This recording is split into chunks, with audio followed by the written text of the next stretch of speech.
गांव का नाम था नूराबाद। छोटा सा लेकिन ईमान से भरा हुआ गांव। मिट्टी के घर, तंग गलियां और एक छोटी सी मस्जिद इस गांव की पहचान थी। इसी गांव में हकीम साहब रहते थे, एक ईमानदार और नेक दिल आदमी। उनकी जिंदगी सादगी से भरी हुई थी, लेकिन उनके दिल का एक हिस्सा हमेशा उदास रहता था, क्योंकि उनकी पहली बीवी का इंतकाल हो चुका था। उस बीवी से उनकी एक बेटी थी, आमिना। आमिना सिर्फ 8 साल की थी जब उसकी माँ दुनिया से चली गई। माँ के जाते ही आमिना की दुनिया जैसे उजड़ गई। वो अक्सर घर के एक कोने में बैठकर अपनी माँ को याद करती, उनकी बाहों की गर्मी को महसूस करने की कोशिश करती, लेकिन अब वहाँ सिर्फ खामोशी थी। कुछ सालों बाद हकीम साहब ने दूसरी शादी की। इस औरत का नाम जहरा था।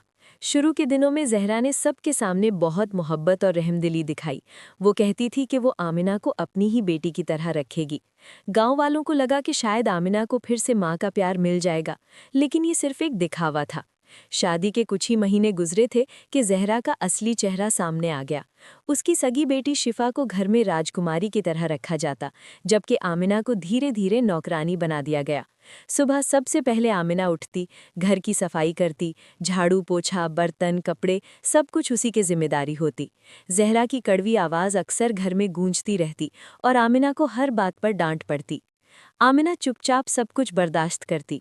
उसकी आंखों में अक्सर आंसू होते, लेकिन वो कुछ कहती नहीं थी। उसके दिल में सिर्फ एक ही यकीन था कि अल्लाह सब देख रहा है और एक दिन ज़रूर इंसाफ करेगा। शिफा रोज़ स्कूल जाती, साफ कपड़ों और बैग के साथ। आमिना उसे जाते हुए चुपचाप देखती रहती और उसके दिल में भी पढ़ने का सपना पलने लगा। एक दिन उसने हिम्मत करके पूछ ही लिया कि क्या वो भी स्कूल जा सकती है, लेकिन उसका सवाल ही जहरा को गुस्सा दिलाने के लिए काफ़ी था। उस दिन आमिना को समझ आ गया कि उसके लिए सपने देखना भी गुनाह समझा जाता है। रात को आमिना अपनी माँ को याद करके रोती और अल्लाह से सिर्फ इतना मांगती कि उसे सब्र मिलता रहे। उसकी जिंदगी का हर दिन इम्तिहान बन चुका था। हकीम साहब अक्सर काम के सिलसिले में शहर चले जाते थे। उनकी गैर मौजूदगी में जहरा का जुल्म और भी बढ़ जाता। जब हकीम साहब घर आते, जहरा हमेशा आमिना की झूठी शिकायतें करती। आमिना सच जानते हुए भी खामोश रहती, क्योंकि वो जानती थी कि उसकी बात पर कोई यकीन नहीं करेगा। साले गुजरते गए और आमिना 16 साल की हो गई। उसकी उम्र के साथ साथ उस पर जुल्म भी बढ़ता गया। उसे सूखी रोटी मिलती, पुराने कपड़े पहनने पड़ते और हर बात पर उसे बोझ होने का एहसास दिलाया जाता। फिर भी आमिना ने सब्र का दामन नहीं छोड़ा। हर रात वो अल्लाह के सामने अपना दर्द रख देती और उसे अपना इम्तिहान समझकर बर्दाश्त करती रही। वक्त ने तब करवट ली जब गांव में एक मौलवी साहब आए। उन्होंने बच्चों के लिए मुफ्त तालीम शुरू की। हकीम साहब ने फैसला किया कि आमिना भी पढ़ाई करेगी। जहरा इस बात से अंदर ही अंदर जल उठी, लेकिन गांव वालों के सामने कुछ कह ना सकी। आमिना ने पहली बार किताब उठाई और पढ़ाई में दिल लगा लिया। उसका सब्र और मेहनत धीरे धीरे रंग लाने लगी। एक दिन शिफा बीमार पड़ गई। जहरा ने बिना सोचे समझे सारा इल्जाम आमिना पर डाल दिया। इसी मौके पर आमिना ने पहली बार खामोशी तोड़कर सच कहा।